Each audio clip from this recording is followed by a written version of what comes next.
Herkese merhabalar. Kanalımdan ve mutfağımdan selamlar. Bugün size yaprak sarması tarifini vereceğim. Çok güzel, çok lezzetli. Herkesin tarifini sorduğu bir tarif. Kesinlikle denemelisiniz. Salamura yapraktan yapıyoruz. Kendi yaptığımız yapraklar. Gördüğünüz gibi hiç bozulmamış. Çok güzel. Yaklaşık yarım kilo 700 gram arası yetiyor. Kaynamış suyun içine daldırıp çıkartmak yeterli. Daha sonra soğuk suyun içine de bir kere daldırıp çıkaralım.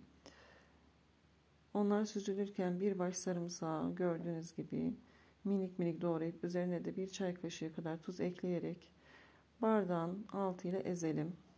Ben bu şekilde ezmeyi tercih ediyorum. İsterseniz havanda da ezebilirsiniz. Ama rendelemeyin, ezin. Daha lezzetli oluyor.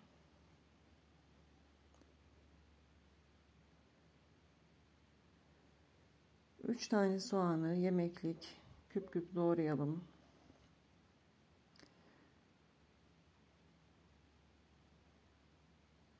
Maydanoz ve dereotu miktarı size bağlı. Ben yarımşar demet kullandım. Yapacağım sarma tarifinin miktarını biraz fazla tuttum. Bir kısmını pişirip bir kısmını da derin dondurucuya atmak için 1,5 çay bardağı zeytinyağını uygun derin bir tencereye alalım. Üzerine de 3 tane soğanı, doğradığımız soğanı ekleyip kavuralım. İyice kavrulunca gördüğünüz gibi rengi de değişecek. Bir yemek kaşığı salça yeterli olacaktır. Zaten birazdan domates sosu da ekleyeceğimiz için bir yemek kaşığı salça yeter. 3 su bardağı pirinci güzelce yıkayıp tencereye boşaltalım ve biraz kavuralım. Eklediğimiz pirincin yarım ölçüsü kadar da bulgur ekleyeceğiz. 1,5 su bardağı bulguru yıkayıp onu da tencereye ekleyelim. Biraz karıştıralım. İyice salçayı her tarafına yedirelim. Daha sonra 2 su bardağı domates sosu. Ben yazdan hazırlamıştım domates sosunu. Eğer elinizde yoksa onun yerine 3 ya da 4 tane domates rendesi de ekleyebilirsiniz. Hazırladığımız sarımsağı da içine ekleyelim. 1 yemek kaşığı tuz, 1 çay kaşığı pul biber, 1 çay kaşığı tatlı kırmızı toz biber, 1 çay kaşığı kimyon, yaklaşık 1 yemek kaşığı kadar nane, isteğe bağlı olarak reyhan ve 1 çay kaşığı karabiber ekleyerek baharatları iyice karıştıralım. Baharatlar iyice karışınca üzerine 3 su bardağı sıcak su ekleyelim. Zaten sıcak olduğu için hemen kaynayacaktır. Altını en kısık ateşe alalım ve kapağını kapatarak suyunu çekmesini bekleyelim. Kısa sürede çekecektir. Evet, suyunu çekti. Şimdi biraz karıştıralım ve artık altını kapatabiliriz. İçine doğradığımız maydanoz ve dereotlarını ekleyip iyice karıştıralım ve soğumaya bırakalım. Ben karıştırırken tadına baktım. Tuzu az geldi. Biraz daha tuz ekledim. Siz de salçanın tuz miktarına göre ayarlayabilirsiniz tuzu. Şimdi yaprakları damarlı kısmı üstte olacak şekilde, parlak kısmı aşağıda olacak şekilde uygun bir zemine koyalım. Yeterli miktarda iç harçtan koyarak yaprağın arka kısmını kapatalım. Daha sonra yan taraflarını katlayarak saralım.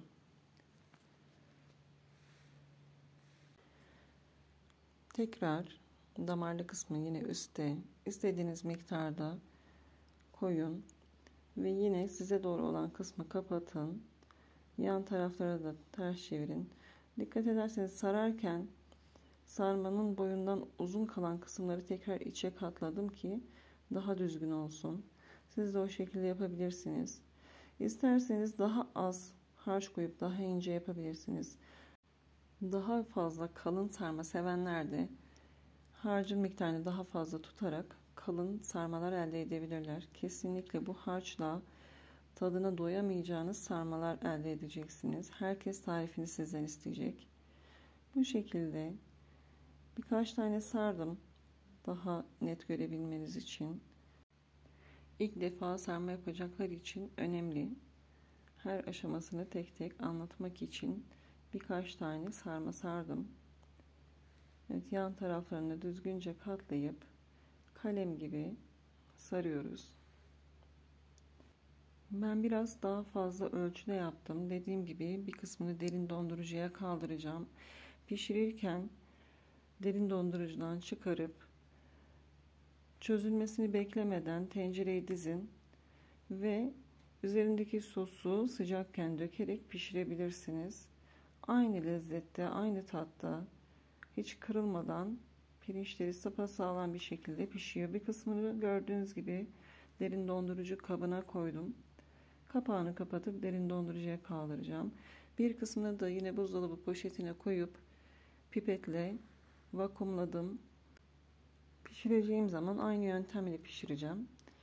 Şimdi nasıl pişireceğimize gelelim. Ben altına limon dilimleri dizdim. Kimileri üstüne koyuyor ama ben altına koymayı tercih ettim.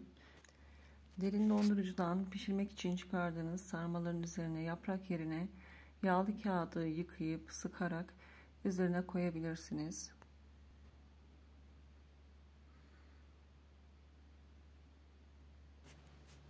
Sosu için yarım çay bardağı zeytinyağını uygun bir tencereye alalım. Bir yemek kaşığı salçayı biraz kavuralım. Salçanın tuz miktarına göre tuzunu kendiniz ayarlayın. Ben bir çay kaşığı kadar tuz ekledim. Kavurduğumuz salçaya yarım çay kaşığı karabiber, yarım çay kaşığı pul biber ekleyerek karıştırmaya devam edelim. İyice kavrulan salçamızın üzerine 2 su bardağı soğuk suyu yavaş yavaş ekleyerek karıştıralım. Suyun hepsini birden eklemeyelim. Çünkü salça içinde topak topak kalabilir. Salçayı yavaş yavaş açarak suyu da yavaş yavaş ekleyerek 2 su bardağı soğuk suyu verelim. Sos kaynayınca artık sarmalarımızın üzerine dökebiliriz. Sosun miktarı tenceredeki sarmanın en üstteki sırasına göre belirleyin. En üstteki sırayı hafif geçecek kadar, hatta geçmeyecek, tam üzerine gelse yeter. O kadar olsun suyu. Daha sonra üzerine uygun büyüklükte bir porselen tabak koyacağız. Çünkü piştikçe pirinçler şişecek. Sarmaların şekli bozulmasın diye tabağa koyuyoruz. Ve kapağını kapatalım. Kaynayınca altını en kısa getirerek yavaş yavaş pişirelim. Sarmalarımız pişti. Kapağını ve tabağa kaldıralım. Görüyorsunuz. Hiç şekilleri bozulmadı. Çok güzel. Tadı görüntüsünden de güzel. Kesinlikle denemelisiniz. Bir kere denerseniz zaten bir daha asla bu tariften vazgeçemeyeceksiniz. Şimdiden yapacak olan herkese kolay gelsin diyorum ve ellerinize sağlık diyorum. Beni buraya kadar izlediğiniz için çok teşekkür ederim. Kanalıma abone olursanız çok sevinirim. Allah'a emanet olun. Sevgiyle kalın, tariflerimde kalın.